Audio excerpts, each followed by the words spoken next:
Yep. Look at all the goodies right here. Oh my gosh, we got everything right here. I just got back from the Shields in Fargo, North Dakota, and they had all of this. I'm not going to be using these today because there's a lot of snow here still. A lot of snow, but soon, I promise. Yep. Look at all of the snow up there. Oh my goodness gracious. But welcome back to another one.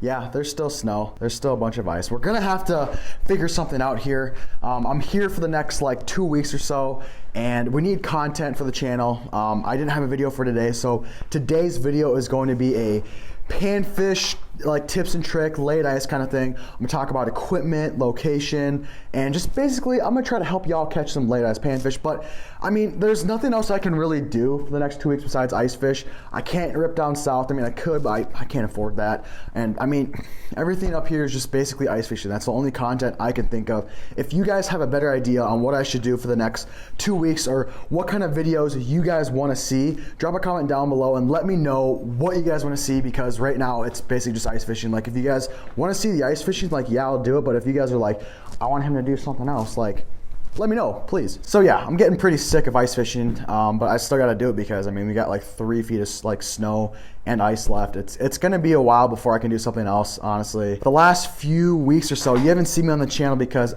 I've been busy, guys. I've been so busy. I have been running around with Andrew doing crazy stuff on his channel. You should go check that out if you haven't. But I did film an open water video, but that video is not going on this channel. No, guys. No, it's not. I wish it was, but it's actually going on Mystery Tackle Box's channel if you guys want to watch it. I recently just went to the Mississippi River with Max from Ice Hard Truth, and I did a little challenge. I tried using Guggen baits to catch big smallmouths, but that's for their channel, so I'll play a little clip right now so you guys can see. But if you want to watch the whole video, go to their channel and watch it. It should be up in the next week, or it should be up soon. It should be up there really soon, I promise. But here's a little clip of what went down a few weeks ago. All right, so we were just at Andrew's house. You guys saw these. These are the old Guggen baits that I want to use. These are the Kraken Craws. Ooh. Yeah, that's the good stuff right there, son. If I can catch one fish on this bait, I'll be a very, very happy camper. That's just a snag. Oh, it's a fish, dude. Dude, it's a fish. What the heck? That's a good fish, dude. On the Guggen bait, on the Guggen bait. All right, chill, John, chill. Oh my gosh. Dude, that's a big fish. Let's go, boys. Oh my God, this day has been so tough. And to catch this is like 18, probably 17, 18, probably like that. Oh my God, this is a good fish. That was fun, a fun trip with Max, doing all that good stuff. Shout out to him. But I mean, I don't know what to do, guys. I'm so sick of ice fishing, but I'm gonna have to do it. Like I said, drop a comment down below and let me know. Huge shout out to also Sam and Cody for running the channel while I've been busy. I was doing all that stuff. I was in Texas with Andrew, and just for this last week, I was on vacation with my girlfriend. It was her spring break, so had to do all that stuff. Had to put the camera down and just, you guys know, spend time with the people you care about the most. But now I'm back in Moorhead and I'm like, dude, I have no content. Like, what can I do? So today I figured, you know, I'm gonna do the old tip video and tell you guys how to catch fish. Or I'm not a pro, but I mean, I'm just gonna tell you guys what works for me and what I think could help you guys catch more fish.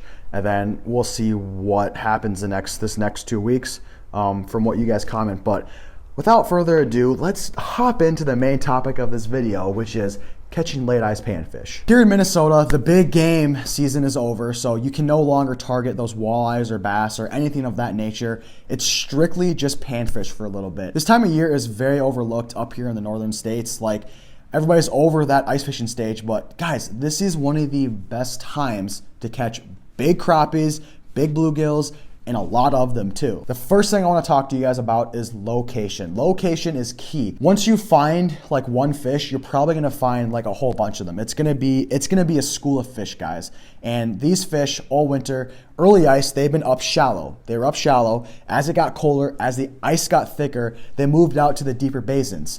And now that it's starting to reverse again, it's going back to early, well, not early ice, but later ice. The ice is going to start to get thinner, and those fish are going to be like, oh man, it's almost time to stage for spawning. So let's move from the deeper basins closer to the spawning bays. Like, they're not going to be in the spawning bays necessarily. They're not going to be where they were early ice, but they're going to be shallower than the deeper basins. So you got to find that area in between the deep basins and the shallower spawning areas. So once you find those fish in that perfect little area, you're going to have to hole hop probably. They're not just going to, they'll be in that general like location, but there's another car. They're going to be in that general location, but you're still going to have to hole hop. I'm assuming that's what I usually do. They don't just stay in one spot. So the best way to stay on top of those fish in that area that you find, hole hop, drill a bunch of holes, drill a grid, and just keep hole hopping and finding those fish. And if you stay on top of those fish, you're more than likely gonna stack them up and catch a lot of fish. Okay, so I just talked about location. We talked about how they're gonna be in the middle of the deeper basins and the staging area. So somewhere in between. And once you find them, they're gonna be aggressive. They're gonna be in schools. They're gonna probably eat anything you put down there. And they're also gonna be moving a lot in that area. So hole hopping. So those are things that I've covered so far. Now we're gonna move on to more equipment and tactics that I would use. Most of the things that you guys use throughout the whole year to catch panfish, it's gonna work in late ice, honestly. I'm not gonna say one thing's gonna work better than the other. You're gonna have to feel the fish out because like I said, every fish is different, guys, and they're all gonna react to something different, so you're gonna have to kind of play around and see what they want. But what I would use, what a safe go-to would be tungstens. Tungstens will be your friend. This is the Frostbite Jigs. They make a bunch of great jigs, and these are kind of what I've been using this whole year. The guys at Frostbite, they make some good stuff over there. But this is a little jig here. It's blue chrome. This thing would work. Honestly, this thing would work. You could tip this with plastics or live bait even. So live bait, you could use wax worms because those are always like a safe go-to. But if you're looking to kind of like have something last a little bit longer on your hook and you're tired of changing baits, I would either suggest the all creek chub. This bait has been awesome to me this year. I've caught so many big panfish on this. This is this is like a clear creek chub, but they make a bunch of different colors. Colors that I like to go, like this later ice period, would be pink or white, but this would also work. The old dragonflies here, these will work as well. These could probably keep the smaller fish away and catch bigger ones. If you're looking for numbers, I would suggest these. If you're looking for size, I would suggest these ones because these are a little bit bigger and it's gonna keep the bigger fish on you and the smaller fish like away from you, just away. But these are just some plastics that I would use during late ice. I mean, you could honestly use any other plastics. I know Clam makes some very good products. Those would work as well. VMC, all those other things, like you could use those and catch fish. I haven't opened this thing up in a while either. Oh, hey, how you doing? Well, this rod is what I've been rolling with lately, and it's been working great for crappies, panfish, honestly a lot of things. But this rod right here is a tuned-up custom rod, 32-inch bullwhip, and this thing is a freaking unit of a panfish rod, I'll tell you what. Kind of have that stiffer backbone right here, but then this tip right here is almost a noodle. It's very, very sensitive. You guys can see that. It bends super, super easy. You got that backing, but you also got that very, very sensitive tip where you can see the slightest bites. And on this rod right now, I already have set up pretty well for panfish. I have just another Frostbite jig if that focuses. This is like a 16th ounce cotton candy looking bubble tungsten. I'm not really sure. Frostbite makes it. This has probably been my favorite color and tungsten to use from Frostbite this year. I'm not entirely sure what it's called, but it looks juicy. So we got the tungsten, we got the nice rod right here, and then also I'll talk a little bit about line. This line is 4-pound test, and there's gonna be a lot of experts that are like, oh, you gotta use fluoro or something like that. Like honestly, I'm not really too picky when it comes to line. I usually just get 4-pound test, mono, and that usually does the job for me. I want a little bit more sensitive line. Don't go any heavier than 6-pound test. I would highly recommend 4-pound test or lower. Monofilament does the trick for me, and it's what I'm gonna use probably for the rest of this year. So I talked about the rod, the line, and then this is just a Fluger Triton, I think, or something like that. Nothing too expensive, but gets the job done. I use these on all my rods practically, but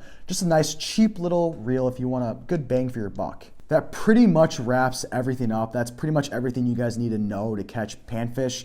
Location, again, they're not going to be in the deeper basin. They're probably not going to be in the spawning areas yet, like the spawning bays. They're going to be somewhere in between, like a little weed flat in between the spawning area and the old basins right here. So once you find those fish, they're going to be aggressive. They're probably going to be in schools, and you're more than likely going to have to hole hop to stay on top of those fish. Once you find those fish, you can use the old Frostbite jigs, the Frostbite plastics, any plastics, honestly, any of those will work. Frostbite's just what I use, and I know it works really well. And then the rod and line I just talked about, 4-pound test, a good sensitive rod tip with a good backing. Mine's a 32-inch.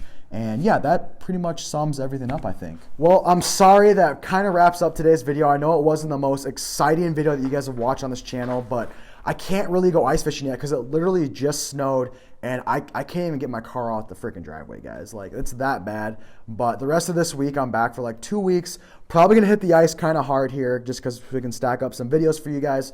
But that also leads me to what I already asked you guys. What kind of videos do you guys want to see during this weird transition period? I can't open water fish yet, but I'm sick of ice fishing. If you guys want to see ice fishing videos, like, yeah, I'll do it. But if you want to see more videos like this, or, like trapping or hunting, I don't know, something. If you guys want to see something else besides ice fishing for the rest of this March and April period, let me know in the comments down below. But like I said, once that open water hits South Dakota, I'll be down there doing a lot of fishing for walleye in the spring. That's one of my favorite things to do. The walleyes down in South Dakota in April, May, that's like my favorite thing to do. You just throw on the old chesty waders, you go out there and catch some big old spawners. It's one of my favorite times to fish, but we can't do that yet, guys. We can't do that yet because we still got this gosh darn snow and ice. I'm talking to you. But thank you so much for sticking with me and watching today's kind of boring episode. I really appreciate all you guys checking out this video. I really appreciate you guys checking out this video and just kind of sticking through it with me. I promise, as the weeks and the months go on, the content's just going to get better and better. And just like I said, let me know what you guys want to see. You can even let me know what you guys want to see for the summer. Like, I'm curious. But I've been doing enough talking. I'm going to end today's video. Thank you so much for watching, guys. We'll see you guys next time.